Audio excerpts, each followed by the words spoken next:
Today I'm going to be going over my preferred stack and template repo for building and deploying web apps. To demonstrate this today, I'll be creating a scorekeeping app that utilizes multi-tenancy structure so that users can sign up for their group and have an ecosystem to track their scores together. Before we jump in, I want to go over the requirements I had with coming up with this template. The first requirement is Python. Python is my strongest language, and its growing dominance across modern backend development, especially with fast API, AI-driven workflows, and MCP servers, makes it a clear must-have for my stack. The next requirement is multi-tenancy. This template must be able to support a global tenant structure, like traditional apps where there's a single universe, i.e., Instagram, Facebook, apps like that. However, it also must be able to support multi tenancy for purposes of creating business to business softwares as a service. Think of apps like Slack or a tool where you log in with your org. Another must have for this template is continuous improvement and continuous development. There must be the ability to continually add features with an environment where you can test in dev, staging, prod, and easily deploy through a Git workflow. And lastly, zero friction setup. This template must have the ability to get started and run the app locally and deploy to the web within just a matter of minutes. All right, let's jump into it.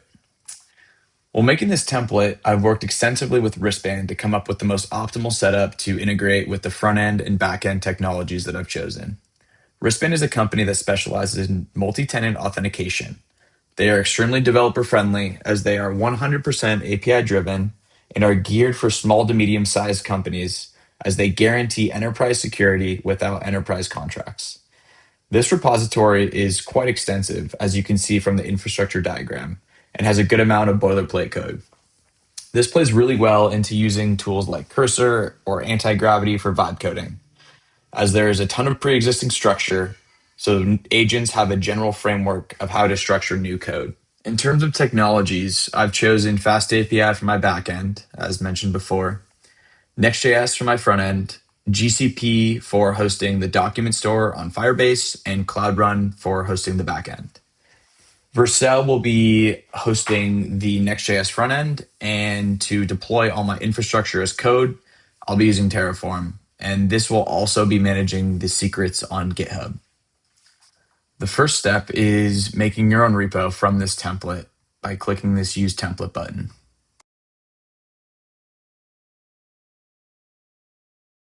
The next step is to clone the repo locally and use it with our preferred code editor.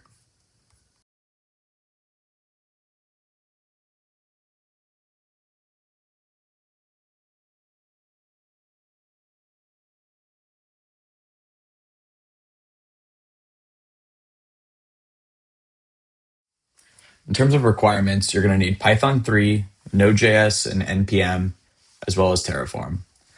I'm not going to go into installing each dependency as I already have them, but you can follow the README for detailed instructions. The next thing is to install the dependencies.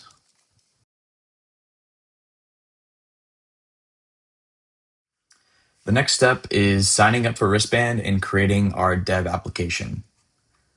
I already have an account, so I'm going to go ahead and log in. And you'll see here are all my Wristband tenants as they employ multi-tenancy themselves. So I'm going to go ahead and sign up for a new tenant. I like to use Wristband tenants at a project level and within them create apps for each of the environments. So I'll call this Scorekeeper Demo.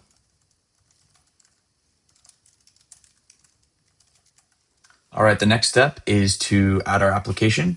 We are going to create manually. For the display name, we're going to put dev and the same for the domain name and leave this checked off.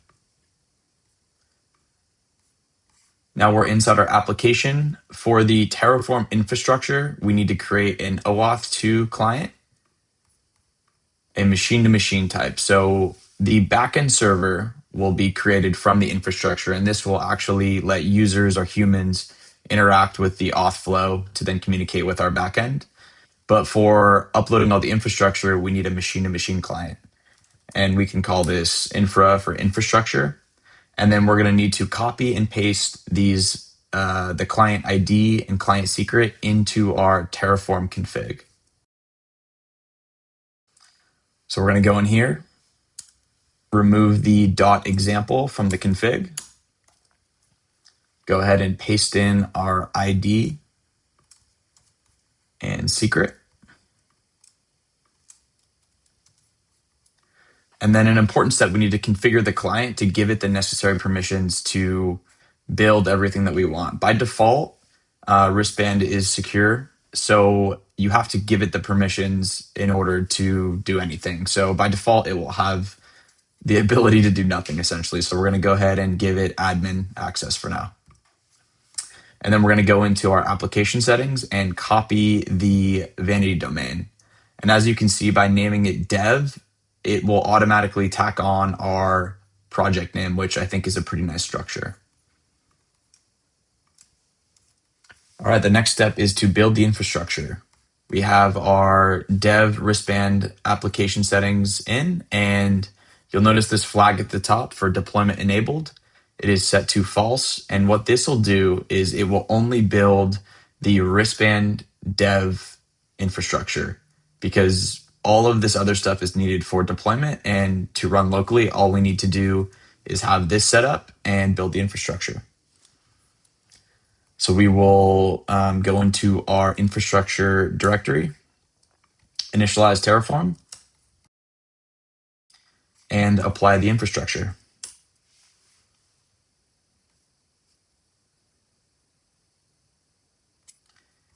Now we can start our application.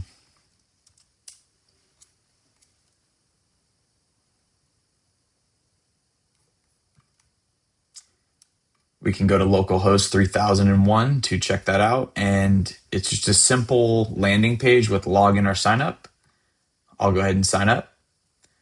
And right now we have this logo here. The infrastructure builds this logo URL, and right now it doesn't exist, so it's just going to come up as nothing, but that's fine for now.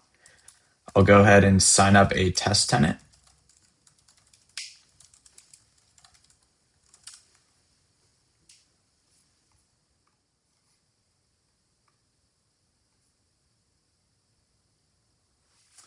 And now we are in our local instance.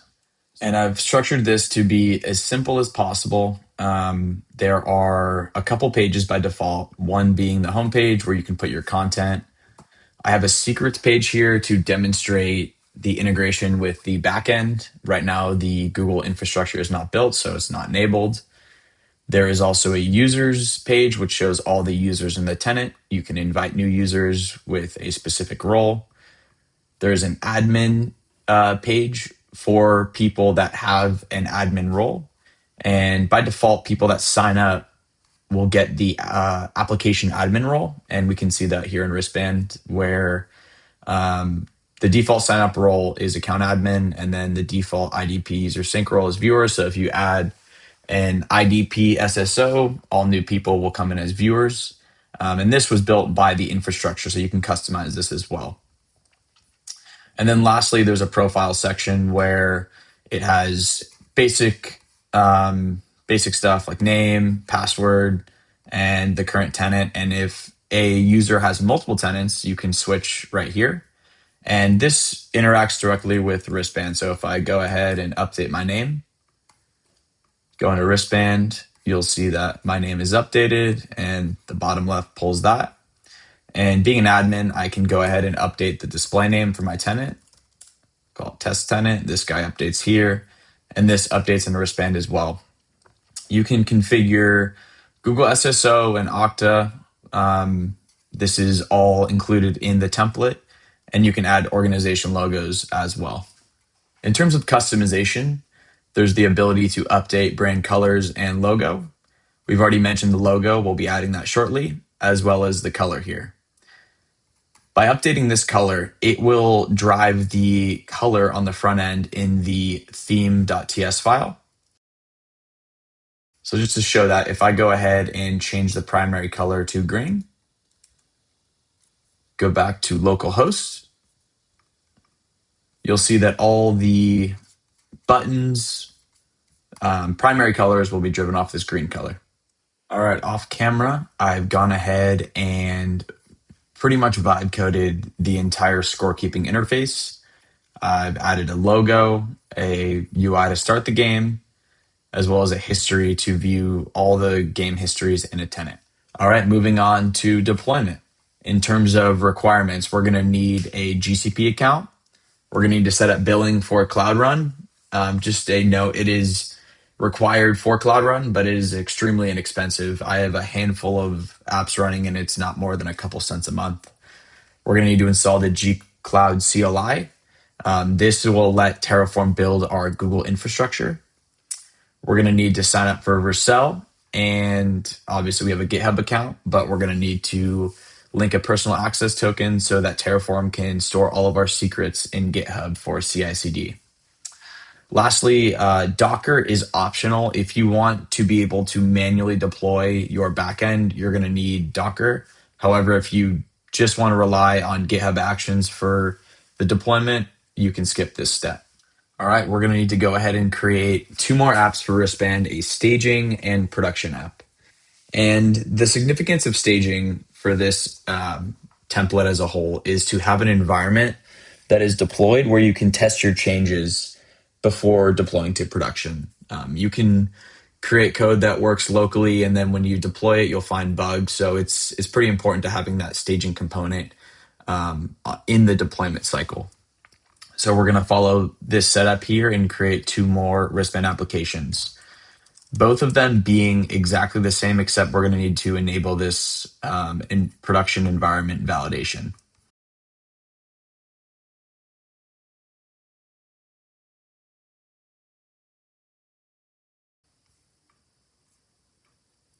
For the production app, instead of putting prod as the display name, I'm going to actually put scorekeeper because this is what the end user will see in the authentication flow.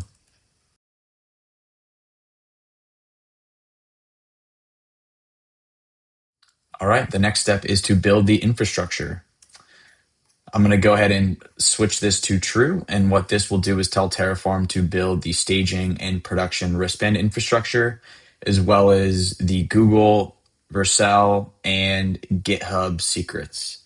I've gone ahead and put all that in off camera. I'm not trying to share my secrets, but the one call out to make is the Google project ID needs to be globally unique. So pick a project ID that is probably unique, and if it's not, the infrastructure will fail and you'll just have to make a more unique ID.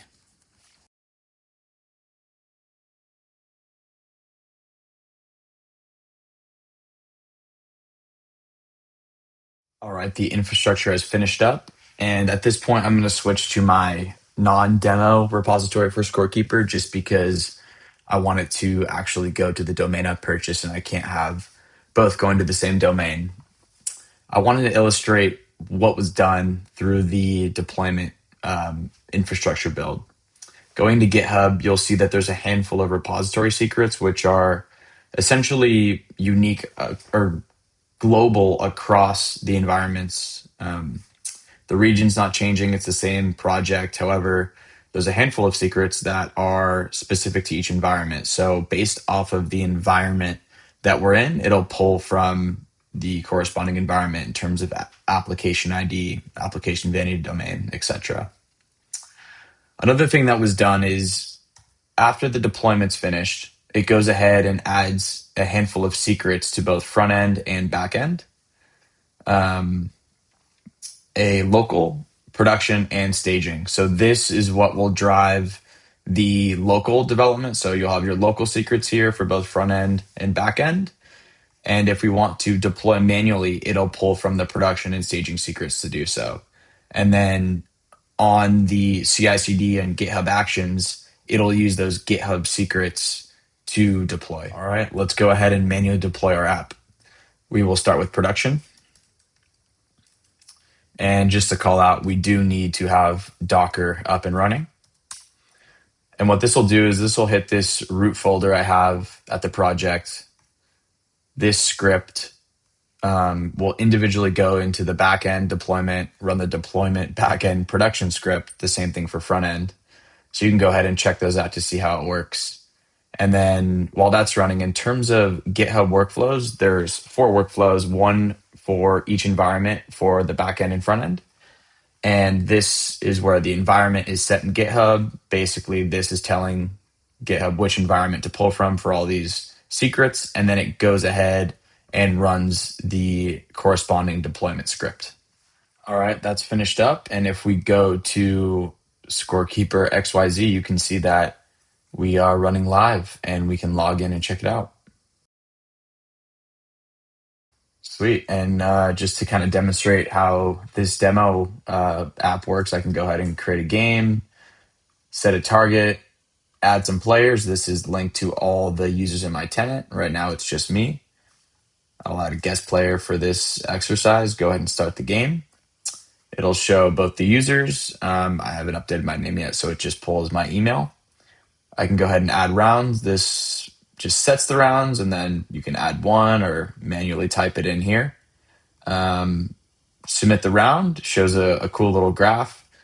You have the ability to end the game, and then you can view it in history here. And I can go ahead and add even more features like showing the people that have won the most games, win rate, and all that stuff. So a lot of things that you can do, but you can see that this is working live. The last thing I kind of wanted to demonstrate is the CI/CD portion. On a push or pull to main, it will run the staging infrastructure in GitHub Actions. So we can see here, I've gone ahead and updated that and it ran. I updated the logo and it ran again just in staging because it was just a change in front end. So that's how we do staging. But in terms of production, what we have to do is navigate to releases. I've already done this once before, but I can do it one more time to demonstrate. By adding a release, I gotta add a tag here really quick. This is what runs the production workflows. So by clicking publish, giving it a second, and then going to GitHub Actions, you can see that it is releasing our production build and will build the infrastructure to the back end and front end. All right, thank you guys so much for watching. I will have all the links in the descriptions for signing up for Wristband and this template repository. I hope you found this useful, and any questions, feel free to leave a comment below. All right, thank you.